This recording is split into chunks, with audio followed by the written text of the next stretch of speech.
সাধারণত কিন্তু বর্ডারের ছবি তোলা বা ভিডিও করা বারণ, কিন্তু আজকে কেন বর্ডারে এত ভিড় আর গেটই বা কেন খোলা আর ভিডিও বা কেন করতে দিচ্ছে, এটা যদি তোমরা জানতে চাও তো অবশ্যই স্ক্রিপ্ট না করে আমার ভিডিওটা পুরো দেখতে হবে। এর কারণ হচ্ছে আজকে আমাদের ভাটুপাড়ার ভারত বাংলাদেশ সীমান্তের ওপারে জশাইতলার পুজোর মেলা, তো সেই কারণে গেটটা খোলা আছে।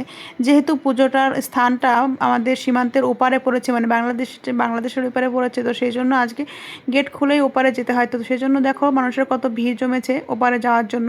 তো ওপারে দেখতেই পাচ্ছ লোকজনের কিন্তু প্রচণ্ড ভিড় চলছে, আর বিএসএফদেরও কিন্তু খুব নজরদারি এখানে আছে, তো যার জন্য সবাইকে চেকিং করে ঢুকতে হচ্ছে ভেতরে। তো চলো তোমাদের সঙ্গে পুজোটা কেমন কীভাবে হয় তো সেটাই শেয়ার করছি। আর এই পুজোতে গেটের এপারে আসার কিন্তু একটি নির্দিষ্ট সময় আছে, সেটা হচ্ছে সকাল 11টা থেকে বিকেল 3টের পরে কিন্তু গেট আটকে দেবে, তখন আর কেউ ভেতরে আসতে পারবে না। তো এই সাইডে আর কোনো লোকজন থাকবে না। ওই সাইডটায় একটা স্কুল আছে, প্রাইমারি স্কুল, সেই স্কুলে এই পুজোর উপলক্ষে মেলাটা ওইখানটায় বসে। এইখানটার কোনো লোকজন এখানে তখন থাকবে না। তো দেখো পুজোর ঠাকুরগুলো দেখো, এখানটা এত গোপাল ঠাকুর কেন বলতে পারবে? কারণ এখানে অনেকেই মানসিক করে, তো তাদের মানসিক পূরণ হলে তারা এখানে গোপাল ঠাকুর দিয়ে যায় এবং বাতাসা ছিটানো হয়। তো তার জন্যই এত বাতাসা এখান দিয়ে পড়ে আছে। তোমরা কারা কারা এই মেলায় এসেছো অবশ্যই কিন্তু কমেন্ট করে জানিও। আমি কিন্তু আমার লাইফে এই ফার্স্ট টাইম আমি এই পুজোতে আসলাম, এর আগে আসার সুযোগ হয়ে ওঠেনি। তো এসেই দেখো এই ঠাকুরগুলো দেখে কিন্তু আনন্দে খুব ভালো, মনটি আনন্দিত হয়ে উঠেছিল। আর এই ডালাগুলো দেখে তো এর কোনো তুলনাই নেই, মানে এত সুন্দর করে সাজিয়েছে গাছের চার সাইডে, মানে দেখে চোখ জুড়িয়ে যাচ্ছিল। তো দেখো তারপর আমরা এদিকে সরে এসে দাঁড়ালাম যে একটু বাংলাদেশের বাড়িঘরগুলো একটু দেখবো। তো দেখতে পাচ্ছ এগুলো বাংলাদেশের বাড়িঘর, তোমাদেরকে তো আগে। আর দেখো ওপারের কিছু লোক, আশা করি দেখেই চিনতে পারছো বা বুঝতে পারছো যে লোকগুলো কোথাকার। ওগুলো কিন্তু বাংলাদেশের লোক, তারা তাদের সীমানা থেকেই মেলাটা দেখার চেষ্টা করছে। দেখো তারা এখানে থেকে কিছুক্ষণ থাকার পর তারা আবার ঠিক তাদের বাড়ির দিকে ঘুরে যাচ্ছে। কিন্তু ওইখানটা একটা খাল আছে, ওই খালটা পার হয়ে এই সাইডে আসতে পারবে না, ওইটাই লাস্ট শেষ সীমানা। আর হ্যাঁ দেখো এখানে পিলার পুঁতে একটা সীমানা করা আছে, যার ওই সাইডে এদিককার কোনো লোক যেতে পারবে না। তো এখানে দেখো এই গাছটার চার সাইডে দিয়ে সবাই ঘুরে ঘুরে নাম কীর্তন করছিল।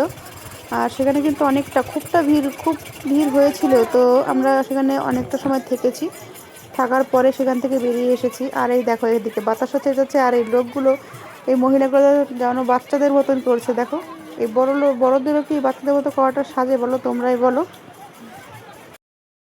তারপরে এইদিকে এসে দেখো এই দৃশ্যটা আমার মন করেছে যে এই পাপড় গাছের মধ্যে একটা আম গাছের চারা হয়েছে, ঠিক কীভাবে হলো তোমরা একটু বলো তো, জানো নাকি? তো দেখার পরে এই দেখো এদিকে আমরা এসেছি। পুজো শুরু হয়ে গেলে তোমরা একটু খেয়াল করো যে একদিকে ফুল দিচ্ছে আর অন্য দিক দিয়ে ফুল ছোড়া হয়ে যাচ্ছে। তো তোমরা একটু বলো তো ঠিক কেমন করে এটা সম্ভব? পুজো হলো তো একসঙ্গে হবে তাই না, কিন্তু দেখো এক এক দিকের লোক এক এক সময় ফুলগুলো ছুঁড়ছে। তো এর কারণ একটাই, যে এখানটায় এতটা আওয়াজ যে মন্ত্রগুলো হয়তো খুব সঠিকভাবে তাদের কানে এসে পৌঁছচ্ছে না। একজন ছুঁড়ে দিলেই অন্যজন তার সঙ্গে সঙ্গে ছুঁড়ে দিচ্ছে। আর সীমান্তের ওপারে গিয়ে মেলা, এটি একটি ঐতিহাসিক ঘটনা। তো তার জন্য দেখো সোনালী বাংলা নিউজের রিপোর্টার চলে এসেছে এখানে তাদের নিউজে এই ঘটনাটি দেখানোর জন্য। তো আমিও সেখানে একটু ছিলাম, তো তারা একটু খবর করছিল, একটু দেখলাম। দেখার পরে সেখান থেকে এখন আমরা যাবো মেলার দিকে, কারণ মেলাটা যেহেতু এখানে বসে না, আর আমার ছেলে কিন্তু গাড়ি না কিনে ওর বাড়ি যাওয়া কোনো মতেই পসিবল নয়। ও গাড়ি কিনবে, দেখো কি কেমন করছে কোলের মধ্যে বসে বসে। ওর একটাই কথা, যাওয়ার থেকে গাড়ি কিনবো। আর এইদিকে বাবার কোলের থেকে ওর জিপটা গেছে একটু কেটে, তাই আমাকে দেখাচ্ছে যে দেখো মা আমার জিপটা কেটে গেছে। আমরা বেরোবো, আর দিদি আর জামাইও দেখো ওইদিকে চলে গেছে, তাদেরকে আমরা খুঁজে পাইনি। তো খুঁজে না পাওয়ার কারণে আমরা তিনজনে গেটের থেকে বাইরে বেরিয়ে এসেছিলাম। তো দেখো এসে কিন্তু জামাইবাবু ফোন করছে তোমরা কোথায়, তো তাদেরকে আনতে আবার আমরা যাচ্ছি। আর এই দেখো এখন 3টে বেজে গেছে, তো সেখানকার পুজো শেষ। এখন সবাই বর্ডার থেকে দেখো এই মেলার উদ্দেশ্যে ঘুরে আসছে, সবাই বাড়ির উদ্দেশ্যে। দেখো এখন কিন্তু মেলায় আর কেউ থাকবে না। তো দেখতে থাকো, চলো তোমাদেরকে দেখাচ্ছি যে মেলার অবস্থাটা ঠিক এখন কেমন চলছে। তো এই দেখো সবাই কিন্তু বাটা নিয়ে চলে এসছে বাড়িতে। এখন এই রাস্তাটাই ভিড়, ওইখানটায় এখন তেমন কোনো ভিড় নেই। ওপারে আর কোনো ভিড়ই থাকবে না, ওপারে এখন গেট বন্ধ করে দেবে, আর ওইপারে যাওয়া যাবে না। তো চলো দেখা যাক দিদিদেরকে খুঁজে পাই কি না। যেতে যেতে একটু দেখলাম চার সাইডটা, এখানটা কিন্তু খুব সুন্দর, সবুজে সবুজে ঘেরা, এই সাইড দিয়ে বাঁশবাগানে ঘেরা। তো চলো যাই। ওই দেখো বর্ডারের রাস্তাটা কিন্তু দেখতেই পাচ্ছি চলে এসেছে, আর সমস্ত ভিড় কিন্তু বর্ডারের মানে গেটের এই পারে চলে এসছে, ওই পারে আর কোনো ভিড় হয়তো বা নেই। তো আমরা দেখতে পেলাম ওই যে দিদি দাঁড়িয়ে আছে।